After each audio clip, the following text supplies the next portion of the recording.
To sum a range of cells in Excel, you can use the sum function. The sum function allows you to add up the values in a specified range of cells. Here's how you can do it. Please like, share, comment, and subscribe.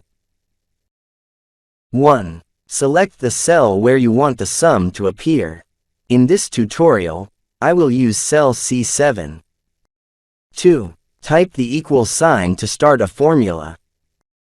3. Type sum and open parenthesis to begin the sum function. 4. Select the range of cells you want to sum.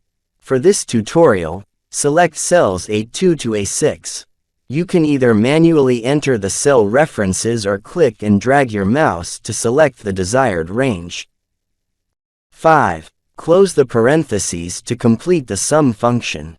6. Press Enter to calculate the sum. The total sum of the selected range will appear in the cell you initially selected.